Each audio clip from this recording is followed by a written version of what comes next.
अस्सलाम वालेकुम dear viewers, I hope कि आप बिल्कुल खैरियत से होंगे। फर्स्ट ईयर कंप्यूटर साइंस की आज की इस वीडियो में हम अपना लास्ट सेगमेंट डिस्कस करेंगे। जो टॉपिक हमने स्टार्ट किया था basic Python syntax and structure का, उसके अंदर लास्ट हमारा सेगमेंट आज handling the integer and float inputs. ये सारे टॉपिक्स मैंने सब टॉपिक्स जो थे वो अलग-अलग पढ़ाए हैं ताकि अच्छे तरीके से हम इनको कवर कर सकें। देखिए जी, हम लोगों ने अपनी इंटीजर और अपने फ्लोटिंग पॉइंट इनपुट्स को क्लियर करना है। उनको कैसे हैंडल करते हैं हम सी लैंग्वेज के अंदर, आप लोगों ने ये देखना है।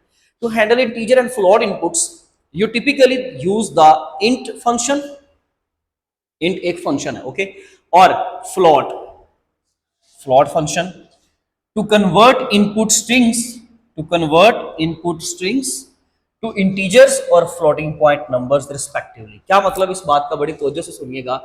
एक्चुअली इंटीजर कहते हैं वो नंबर जिसमें पॉइंट वाली वैल्यू नहीं होती, जैसे होल नंबर होते हैं हमारे 0 1 2 3 4 5, ये सारे आपके पॉजिटिव इंटीजर्स हैं। -1 -2 -3 -4, यानी कि 4.5 6.7 इस तरह की पॉइंट वाली वैल्यू नहीं है। ऐसे डाटा को हम बोलते हैं इंटीजर डाटा। और फ्लोटिंग पॉइंट नंबर्स में पॉइंट वाली या पॉइंट के बगैर वाली दोनों वैल्यूज आ सकती हैं, पॉजिटिव भी नेगेटिव भी। लेकिन एक्चुअली वैसे हम फ्लोटिंग पॉइंट को जो है वो पॉइंट के साथ ही बनाते हैं, ठीक है जी। तो हमने इन इनपुट्स को, अगर कोई इस तरह का डाटा इनपुट करता है, इंटीजर का डाटा पुट करता है या फ्लोट का डाटा पुट करता है, तो उसको कैसे हैंडल करेंगे, एक्चुअली ये पढ़ना है। तो हम इसको हैंडल करने के लिए वो कहता है कि जब आप सिंपली कोड लिखते हो ना, जब आप इनपुट का फंक्शन लगाते हो, डाटा किसी यूजर से इनपुट में लेते हो, तो वो जो डाटा होता है ना, वो आप चाहे नंबर भी कोई एंटर कर दे। एग्जांपल के तौर पे मैं क्या कहना चाह रहा हूं, देखें, सिर्फ इतनी चीज को देखें। अगर इनपुट का फंक्शन चले एंटर योर एज, आपको पता है ना, एज हम पॉइंट में नहीं बताते, हम उसको इंटीजर डाटा कंसिडर करते हैं। कोई कहता है जी my age is let's suppose 35, अगर किसी ने 35 पुट किया, इनपुट एंटर योर एज, और किसी बंदे ने जब ये मैसेज रीड किया, उसने 35 का फिगर पुट कर दिया, तो ये इनपुट आपकी, वैसे 35 एक नंबर है, लेकिन वो नंबर आपका एक्चुअली स्ट्रिंग कंसिडर होगा।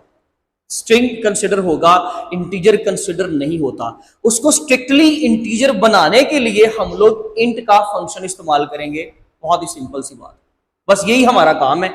इसी तरीके से इनपुट एंटर द हाइट, अगर कोई कहता है जी अपनी हाइट एंटर करो, तो जब आप अपनी हाइट एंटर करते हो, लेट्स सपोज आप लोग जी फिट में अपनी हाइट एंटर करते हो, साथ में आप पॉइंट भी यूज करोगे इंचेस को बताने के लिए। अगर कोई कहता है जी 5.6 5.7, तो 5.7 एक ऐसा फिगर है जो पॉइंट के साथ है, यानी कि आपका फ्लोटिंग पॉइंट है।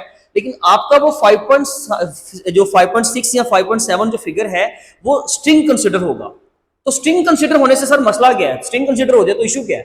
वो इशू ये है, वो हम अभी समझते हैं। देखिए जी, मैं फिर डेफिनेशन पे वापस आऊंगा। Handling the integer input, suppose कर लीजिए सारा कोड लिखा हुआ है, हैश का मतलब है कि ये एक सिंगल लाइन कमेंट है, यानी कि कोड के अंदर ये लाइन लिखी जा सकती है, ठीक है जी। तो हैंडलिंग द इंटीजर इनपुट, ये लाइन लिखने से आपके कोड को कोई फर्क नहीं पड़ेगा, क्योंकि ये सिंगल लाइन कमेंट है। हमने एक वेरिएबल बनाया यूजर एज, ये अंडरस्कोर है, वेरिएबल का नाम बिल्कुल ठीक है, इक्वल्स टू, उसके अंदर ये सारा कुछ रख दिया। इसका मतलब है हम मल्टीपल फंक्शंस को इस्तेमाल कर सकते हैं। इस फंक्शन के अंदर ये आर्गुमेंट है और इस फंक्शन के अंदर फर्दर ये इसका आगे, यानी कि उसका डाटा, यानी कि उसके इनपुट के तौर पे वो ट्रीट कर रहा है, ठीक है जी। तो हो क्या रहा है, हम लोगों ने सबसे पहले तो इनर साइड देखनी होती है। आप इनर साइड देखें तो इस ब्रैकेट का इसके अंदर की जो साइड है हमारी, यहां से लेके सिर्फ यहां तक, इसमें क्या है, इनपुट का फंक्शन लगाया हुआ। जब इनपुट का फंक्शन लगाते हैं तो उसका क्या मतलब होता है, प्रीवियस लेक्चर में पढ़ा था कि इसके जरिए से यूजर अपनी इनपुट एंटर करता है, डाटा एंटर करता है कंप्यूटर में।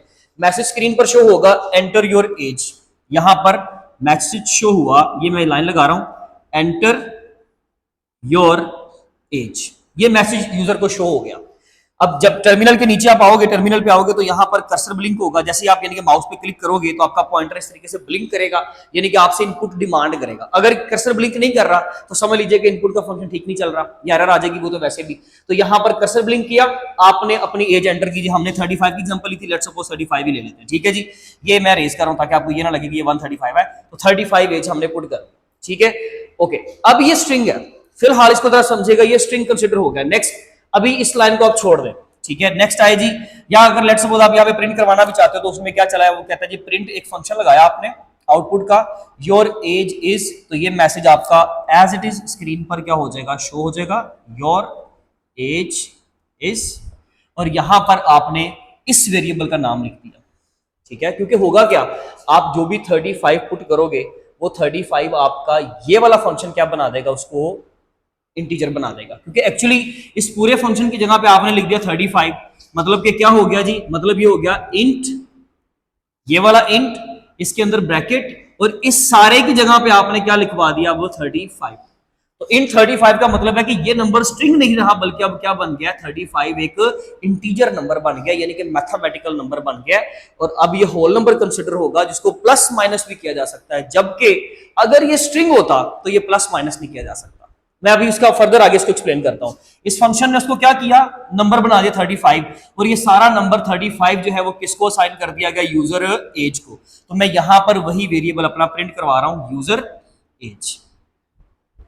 ठीक है जी, तो योर एज इज कॉमा, आप जितने मर्जी वेरिएबल आगे लिख लो, कोई इशू नहीं है। ठीक है, तो हमने ये पढ़ा हुआ है कि प्रिंट फंक्शन के अंदर हम मल्टीपल आर्गुमेंट्स यूज कर सकते हैं। योर एज इज का message as it is show हो गया, और योर यूजर एज में ये डबल कोड के बगैर है, जो चीज डबल कोड के बगैर होती है वो मोस्टली वेरिएबल होता है, और वेरिएबल की वैल्यू क्या है हमारे पास इस वक्त 35 है।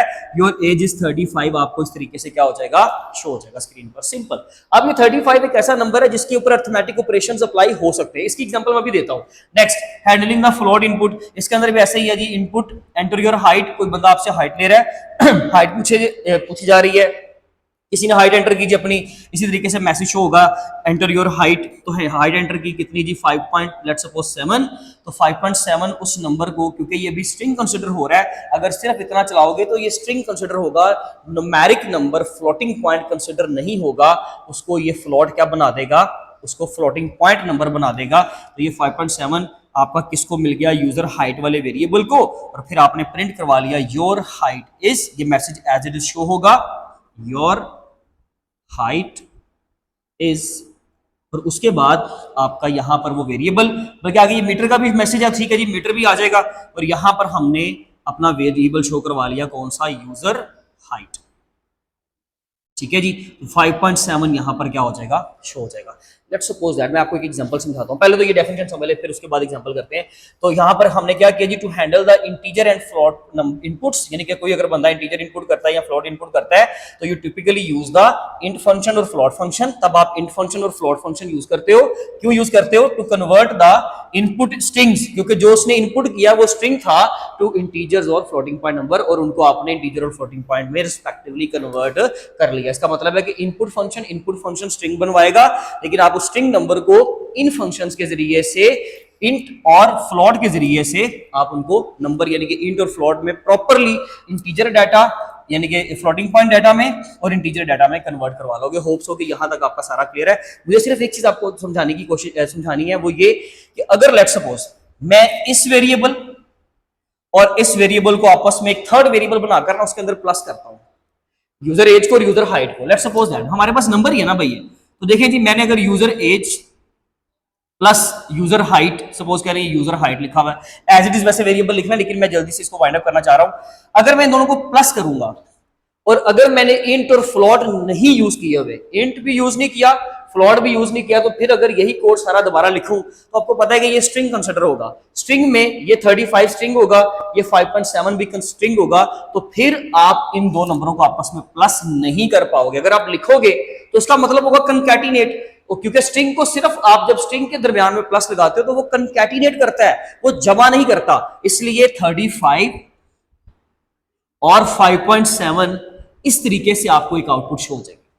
बात समझ आ रही है? यानी कि ये भी स्ट्रिंग, ये भी स्ट्रिंग, और आपने कंकैटिनेट कर दिया, मतलब साथ मिला दिया। लेकिन अगर ये आपका इंट है, ये आपका फ्लॉट है, अगर आपने ये फंक्शन यूज कर लिए तो अब 35 एक नंबर ट्रीट होगा, 5.7 एक फ्लोटिंग पॉइंट नंबर कंसीडर होगा। तब जब प्लस करोगे तो इसको जो भी ऐड करने से 35 + 5 करेंगे तो तकरीबन हो जाएगा 40.7 आपका आंसर आ जाएगा। बात समझ आ रही है? जब आपने ये वाले फंक्शन यूज किए होंगे। इसलिए हम लोग क्या करते हैं, स्ट्रिक्टली अपनी स्ट्रिंग इनपुट को हम किसमें कन्वर्ट करते हैं, या इंटीजर में या फ्लोट में, जिस तरह का डाटा होता है, जैसे कि एज वगैरह का डाटा हम लोग, या मार्क्स का डाटा हम लोग, किसी भी चीज का डाटा जो आप लोग लेते हो होल नंबर्स में, वो आप लोगों ने इंट यूज कर लेना है। और जो आपको लगता है कि जी मेरे जैसे परसेंटेज है, ठीक है, या हाइट है किसी चीज की, तो वो टेम्परेचर है किसी चीज का, तो वो पॉइंट में वैल्यू शो हो जाती है, इसलिए वहां पर हम फ्लोट यूज कर लेते हैं। That was the concept actually. अगर फिर भी कोई क्वेश्चन, कोई क्यूरी हो तो मोस्ट वेलकम, आप एनी टाइम पूछें। Thank you so much. अल्लाह हाफिज़।